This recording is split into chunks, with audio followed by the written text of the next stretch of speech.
Bonjour à tous, je suis Colariel. Je suis très heureuse aujourd'hui de vous accueillir sur ma chaîne.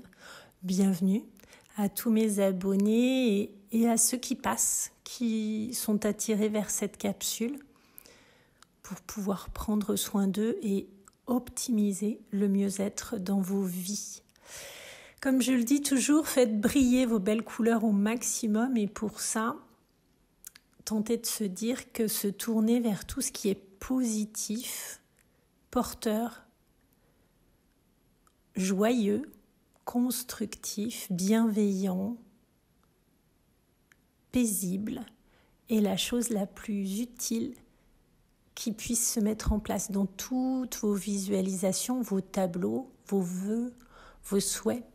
Rappelez à chaque moment combien il est porteur de se propulser vers quelque chose de beau. Et même si la journée est plus compliquée aujourd'hui, même s'il y a des choses qui ne tournent pas forcément comme on le souhaiterait à un moment, eh bien, s'en remettre à ce qui va forcément changer demain, comme la roue de la fortune dans le tarot qui dit que tout est cyclique et que lorsqu'on clôture un schéma, on en ouvre un autre, on ferme une porte et on en réouvre une nouvelle.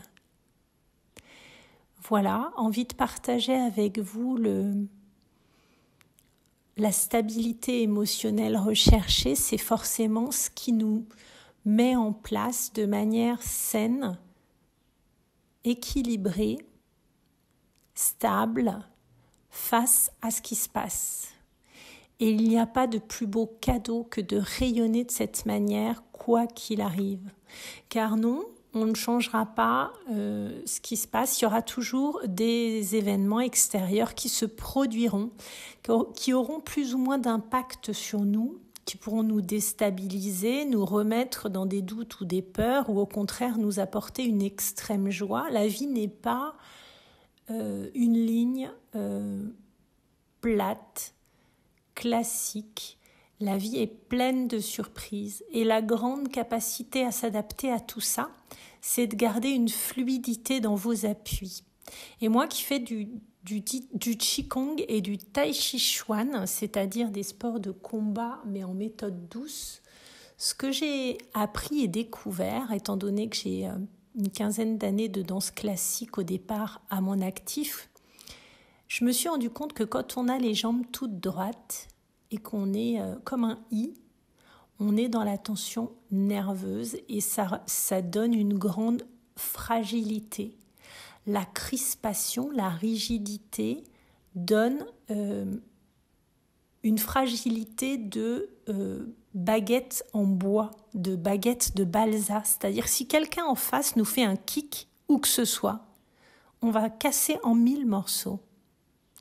Alors que lorsqu'on est un roseau, lorsqu'on est quelque chose de souple, une tige dans le vent, quels que soient les événements qui vont survenir en face, on va doucement se courber, prendre une posture d'accueil et aussi de cric, courbe ou de presqu'île.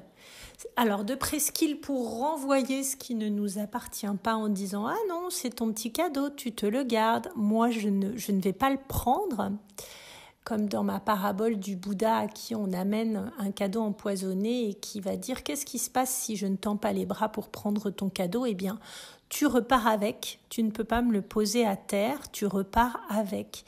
Et on laisse les autres avec leurs énergies mauvaises, toxiques ou nauséabondes repartir avec ce qui leur appartient. On garde nous notre belle stabilité émotionnelle et tranquillité. C'est la même chose lorsque l'on est en empathie envers quelqu'un, lorsqu'on est plutôt une sorte de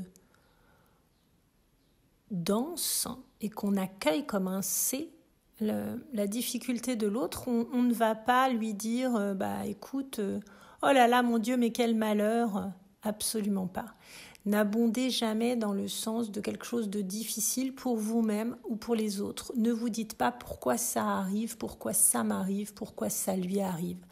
Ce genre de questions que l'on se pose, et c'est bien naturel en tant qu'humain, ne fait que remettre le doigt sur ce qui fait du mal.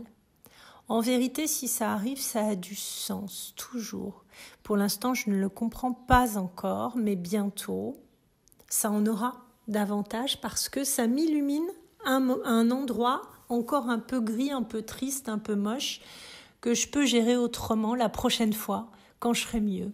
Lorsque je serai plus stable, accueillir ce type de sensation de tristesse ou de déconfiture ponctuelle peut nous amener la fois d'après à plus de stabilité là-dessus. C'est-à-dire que la fois d'après, on va être capable de faire cette chose fantastique, c'est-à-dire d'accueillir que oui, ce point-là, la trahison, la tromperie, le mensonge, l'injustice, la cruauté, l'humiliation, le rejet, l'abandon, tout ça, par petites touches, on les a beaucoup expérimentés.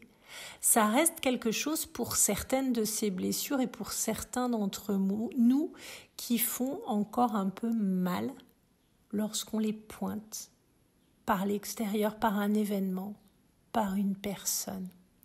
Cependant, on sait qu'on n'a pas toujours été stable comme aujourd'hui, vaillant, diront d'autres, ou fort, mais moi je ne trouve pas que ce soit une force. Pour moi, la meilleure des forces, la plus belle des forces, c'est cette stabilité de notre bol émotionnel ou de notre coupe émotionnelle.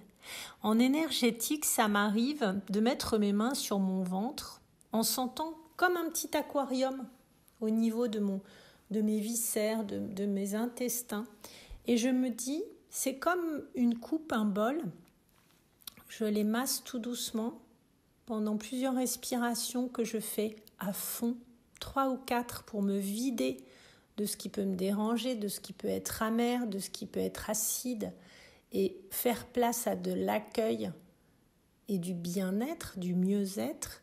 Pendant ces respirations, je fais comme lors de mes séances d'hypnose et d'énergétique, et je demande une grande inspiration par le nez et de souffler tout doucement par la bouche le plus longtemps possible dans l'expiration. Et je conseille de le faire 3 fois pour enlever tous les résidus inutiles, superflus, lourdingues, moches et avec des couleurs sombres de mon prisme d'aura et de couleurs. Une fois que je suis revenue à l'intérieur en rentrant mes antennes pour prendre soin de moi aussi bien intérieurement qu'au niveau de mon corps extérieurement et dans mon esprit, c'est-à-dire une sorte de reset d'énergie à tous les niveaux, j'imagine une douche de protection, une sorte de bulle autour de moi, plein de bienfaisance. Une douche de paillettes, de choses douces, de câlins, de tendresse, d'amour et de paix qui m'enveloppe comme si j'étais dans les ailes d'un ange. Ce type de soins que je propose à mes patients, à mes consultants, on va dire, puisque je ne suis pas médecin, eh bien, vous pouvez aussi vous le faire en auto-soin. Et je vous conseille de le faire dès que vous sortez d'une discussion compliquée ou lorsque vous savez aller vers une discussion compliquée, une situation compliquée. Se mettre dans les meilleures dispositions en termes de stabilité émotionnelle, c'est aussi offrir aux autres quelqu'un qui est dans sa pleine puissance énergétique. Voilà pour le partage du jour. Je suis très heureuse d'avoir eu ces minutes avec vous. N'hésitez pas à me faire des commentaires à coloriel2@gmail.com si vous en avez envie. Vos interactions me remplissent toujours de joie et faites briller au maximum vos magnifiques couleurs. Je vous embrasse tous et je vous souhaite une très très jolie journée. À bientôt sur ma chaîne.